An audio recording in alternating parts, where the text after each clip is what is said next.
आइए जानते हैं कि भगवान श्री राम ने जल समाधि क्यों ली और इसके पीछे की रहस्यमय कहानी और प्रभु श्री राम का जल समाधि का कारण। इससे पहले अगर आप हमारे चैनल पर नए हैं तो लाइक, शेयर और सब्सक्राइब करना ना भूलें। और इसी तरह नई अपडेट पाने के लिए हमारे चैनल को सब्सक्राइब अवश्य कर लेवे अथवा बेल आइकन को दबाना ना भूलें।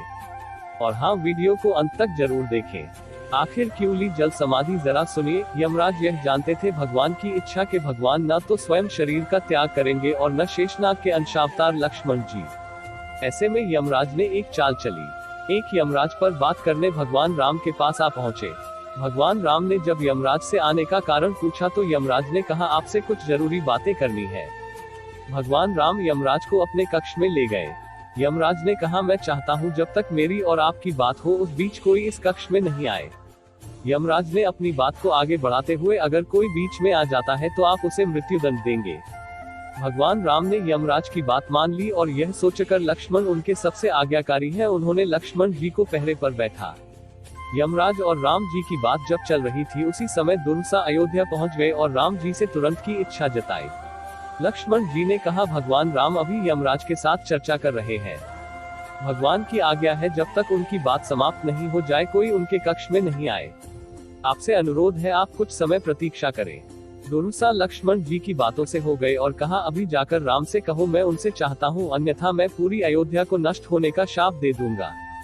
लक्ष्मण जी ने सोचा उनके प्राणों से महत्व उनके राज्य और उसकी जनता का है। अपने प्राणों का मोह छोड़कर लक्ष्मण जी भगवान राम के कक्ष में चले गए। भगवान राम लक्ष्मण को सामने देखकर हैरान और परेशान हो गए।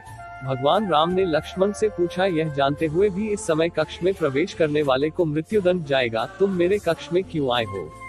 लक्ष्मण जी ने कहा, दुर्वासा आपसे अभी चाहते हैं, उनके हट के कारण मुझे अभी कक्ष में आना पड़ा है। राम जी यमराज से अपनी बात पूरी करके जल्दी से दुर्वासा से पहुंचे। यमराज अपनी चाल में सफल हो चुके थे। राम जी से यमराज ने कहा, आप अपने वचन के अनुसार लक्ष्मण को मृत्युदंड। भगवान राम अपने वचन से मजबूर थे। राम जी सोच में थे अपने प्राणों से भाई को कैसे मृत्युदंड जाए। राम जी ने अपने गुरु जी से इसमें बात की तो गुरु ने बताया, अपनों का त्याग मृत्युदंड के समान ही होता है। आप लक्ष्मण को अपने से दूर कर यह उनके मृत्युदंड के बराबर ही सजा होगी। जब राम जी ने लक्ष्मण को अपने से दूर जाने के कहा तो लक्ष्मण जी ने कहा, आपसे दूर जाकर तो मैं यूं भी मर जाऊंगा, अब मेरे है मैं आपके वचन की लाज रखूं। लक्ष्मण जी भगवान राम को प्रणाम करके राजमहल से चल पड़े और सरयू नदी में जाकर जल ले ली। इस तरह राम और लक्ष्मण दोनों ने अपने अपने वचनों और कर्तव्य का पालन। कहते रघुकुल सदा आए, प्राण जाए पर वचन न जाए। यह खबर कैसी लगी कमेंट करके जरूर बताएं। और अगर अभी तक आपने हमारे चैनल को सब्सक्राइब नहीं किया तो अब जरूर सब्सक्राइब कर देवे। साथ ही शेयर करना ना भूले।